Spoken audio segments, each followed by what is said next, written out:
Menggali pertanyaan.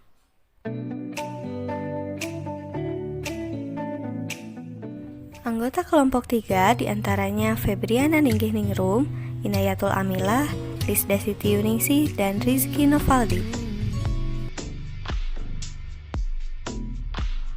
Materi yang akan kita bahas kali ini mengenai menggali pertanyaan, bertanya, dan menjawab.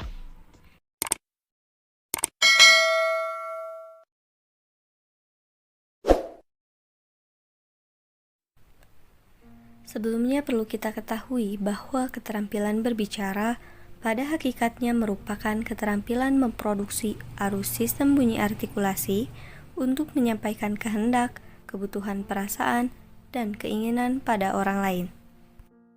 Metode menggali pertanyaan. Salah satu cara agar siswa banyak dan terampil berbicara ialah dengan menggali pertanyaan atau disebut juga dengan pertanyaan menggali. Karena pada jenis pertanyaan ini dapat merangsang siswa banyak berbicara, dan pertanyaan menggali dapat dimanfaatkan untuk mengetahui kekuasaan dan kedalaman siswa terhadap suatu hal atau masalah. Dan pertanyaan menggali ini merupakan pertanyaan yang membutuhkan jawaban disertai dengan penjelasan yang akurat. Dengan metode ini, maka siswa dapat menyampaikan ide, gagasan, dan pendapat mereka. Bertanya. Kita tahu bahwa belajar adalah proses dari tidak tahu menjadi tahu. Setiap individu selalu memulai proses belajar dari sebuah pertanyaan. Teknik bertanya yang efektif sangat penting dikuasai oleh guru untuk mengontrol proses pembelajaran agar mencapai tujuan yang telah direncanakan. Pendidik yang baik adalah pendidik yang selalu memberikan kesempatan pada peserta didiknya untuk bertanya. Karena dengan melalui pertanyaan, peserta didik akan dapat mengungkapkan keingintahuannya tentang suatu atau segala hal. Demikian juga dalam kegiatan proses belajar mengajar, yang dimana selalu menekankan pada siswa bahwa belajar intinya adalah siswa bertanya atau guru yang bertanya. Setiap memulai pembelajaran, guru sebagai fasilitator akan memulai dengan suatu motivasi yang bisa dalam bentuk narasi atau sebuah pertanyaan kepada siswanya.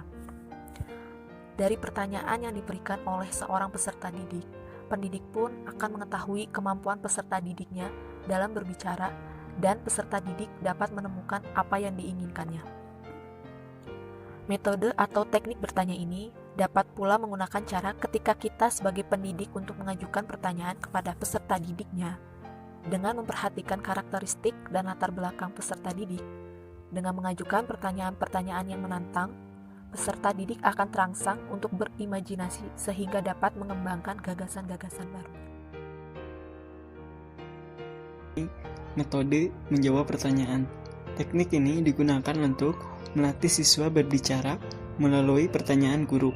Siswa harus terpancing untuk menjawabnya dengan baik, benar, tepat. Pertanyaan harus disiapkan dengan cermat, tepat sasaran, dan merangsang. Misalnya, menanyakan identitas diri. Dengan menggunakan metode ini, maka siswa yang awalnya pemalu lama-lama akan menjadi terlatih. Keberanian berbicaranya karena ia selalu diberi kesempatan untuk menjawab pertanyaan secara lisan. Pertanyaan dikondisikan sedemikian rupa oleh guru untuk merangsang kreativitas berpikir dan menyampaikan tanggapan terhadap suatu masalah yang diajukan. Nah, sekarang kita masuk pada simulasi penerapan dari semua materi yang telah kita bahas tadi ya. Baik, Inayatul Amilah, bagaimana proses terjadinya hujan? Proses terjadinya hujan yaitu ketika air menguap karena adanya panas. Kemudian uap tersebut membentuk awan. Setelah terkumpul, kemudian turunlah hujan. Terima kasih sudah menyaksikan. Dan jangan lupa ya, like, comment, and subscribe.